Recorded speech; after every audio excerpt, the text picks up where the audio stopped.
Hello and welcome to the official Aston Villa podcast. My name is Kate Tracy alongside a Villa legend, Alan McAnally. How are you? Good, Kate. Hi, everybody. Yeah, I'm absolutely brilliant. Man, it is a bit early. We're at the training ground and it's 7:10.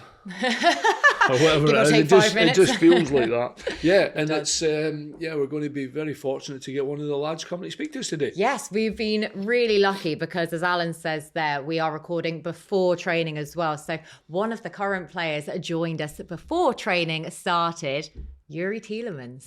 Brilliant. I mean, he's really good. Experienced player with us. He's been a real focal point for us this season, and a genuine good guy. I think he's going to be really important. With our finishing position in the league this year. Man of match performance after man of match performance so far this season, and we have a signed shirt to give away from Youri Tielemans as well. That is signed during the show, so stay tuned to the end of the show to find out how you can win that signed shirt. But for now, here's Youri Tielemans. Did you have any kind of football influences from your family growing up? My dad used to play, but he used to play for Anderlecht until the under-15s, and that's it really. And then I had friends obviously playing on the playground, and one of my friends asked me to come over and test out at Anderlecht, and then from there on I never looked back. Where did you start though? Anderlecht. Right back, in goal, up top? I started midfield. Started playing and then I wanted to be a goalkeeper. So Why? Why was goalkeeper? I have no idea. He was 6'3" at the time. No, I wasn't. No.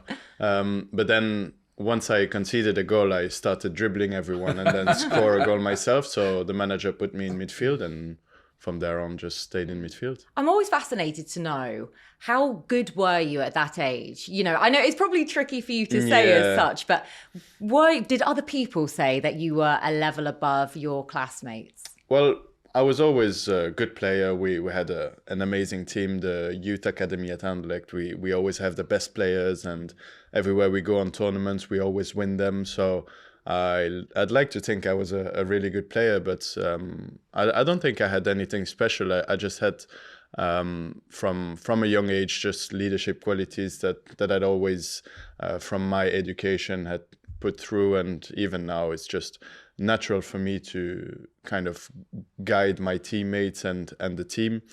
So yeah, I was mostly every year, every season I was captain, and the captains were chosen by the team.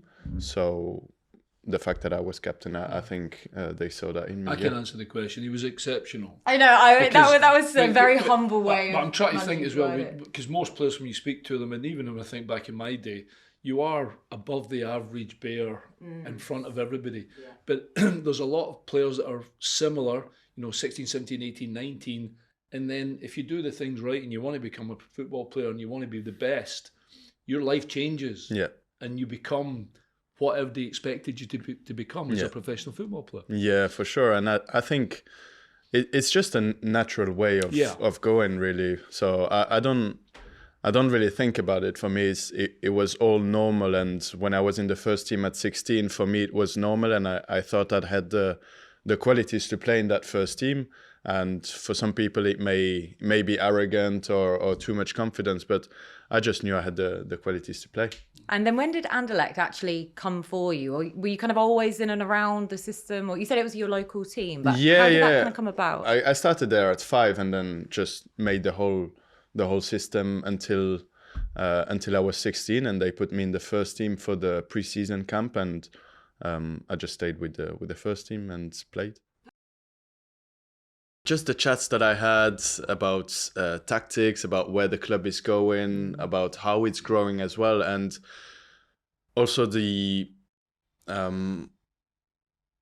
results that the manager has had over such a short period of time with the team that he had at the time.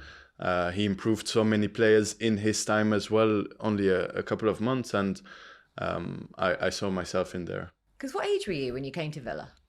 25? I was trying to do the 25. I think you were 25, 25, 26, I think. It just turned 26. Perfect. Yeah, so the perfect age. Yeah. Perfect for really. Villa to get someone like you at that kind of age, knowing then we've got you for as long as we've got you, basically. Yeah, and giving us the well, best you've got. I saw myself in that project, to be honest, with the conversations that I've had with the manager, and so far so good.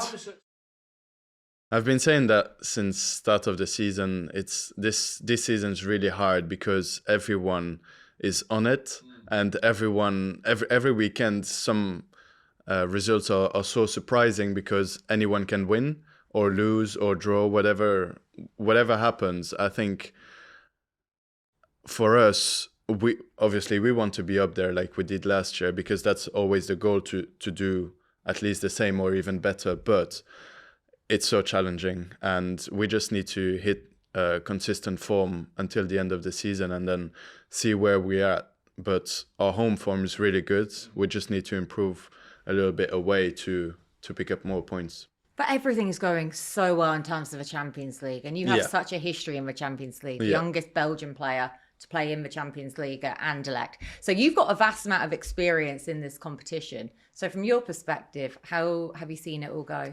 Well, I've got the experience there, but I feel like it's new again because of the format. Because when you have that group stage, do you like it better now? Yeah, do you like the format? I do. Yeah, I do. From our perspective, because we're not having to run. But No, it's harder Great. because you have to be on it every game. Yeah, true. Whereas the old format, maybe like last year in the Conference League, you lose one game, you're still in it, you know. And this season, I feel like you lose or draw and you're 20th. You know, it's so hard. So I think we're doing really well so far.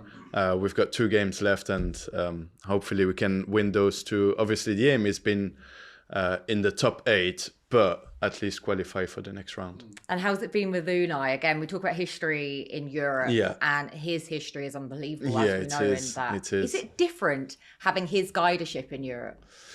It is, because he's got the experience, obviously, with the Europa Leagues he's won, the runs in Champions League he's had, and he's always very calm in his meetings. He knows that it's going to be challenging, but you have to be on it, and we are so far. Make sure to stay tuned to Aston Villa social channels for video clips of this podcast. Head to the VillaTV app then, or the Aston Villa app rather, to catch the episode in full, and you can actually watch us in that format, or to your podcast providers, so you can listen to our podcast in full on there as well. But for now though, from Alan and I, that's it.